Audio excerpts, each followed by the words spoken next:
ಹೀಗೆ ಲಾಕ್ ಮಾಡಿಕೊಡ್ರಿ. ಎಲ್ಲ ಹಾಗೆ ಮಾಡಿ ಇಟ್ಕೊಳ್ರಿ. ನೆಕ್ಸ್ಟ್ ಕಡಲೆ ಹಸಿಟ್ಟು ತಗೊಳ್ರಿ. ಸ್ವಲ್ಪ ಅಕ್ಕಿ ಹಿಟ್ಟು, ರುಚಿಗೆ ತಕ್ಕಷ್ಟು ಉಪ್ಪು, ಸ್ವಲ್ಪ ಸೋಡಾ ಪುಡಿ,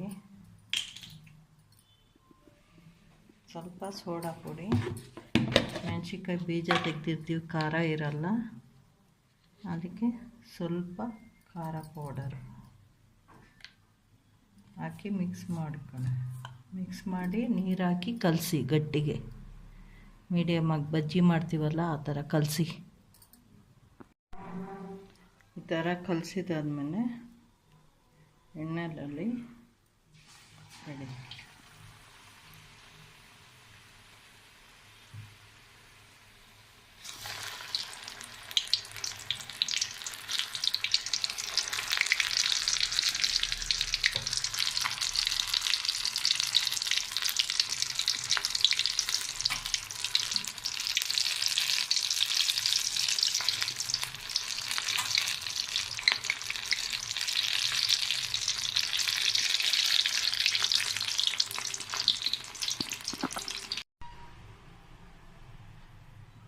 ಬಜ್ಜಿ ರೆಡಿಯಾಗಿದೆ. ಜೀರಿಗೆ ಬಜ್ಜಿ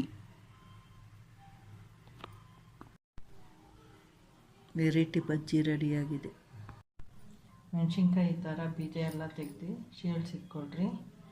ಇದರಲ್ಲಿ ಉಪ್ಪು, ಜೀರಿಗೆ ಪೌಡರ್ ಹಾಕಿ ಹೀಗೆ ಲಾಕ್ ಮಾಡಿಕೊಳ್ರಿ.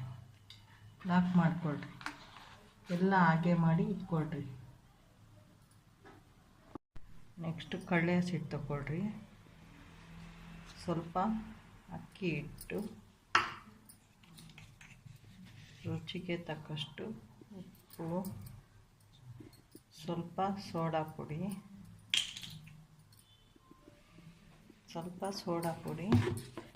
ಮೆಣಸಿನ್ಕಾಯಿ ಬೀಜ ತೆಗೆದಿರ್ತೀವಿ, ಖಾರ ಇರಲ್ಲ, ಅದಕ್ಕೆ ಸ್ವಲ್ಪ ಖಾರ ಪೌಡರ್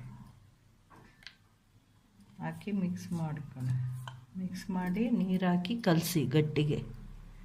ಮೀಡಿಯಮಾಗಿ ಬಜ್ಜಿ ಮಾಡ್ತೀವಲ್ಲ ಆ ಥರ ಕಲಸಿ. ಈ ಥರ ಕಲಸಿದಾದ್ಮೇಲೆ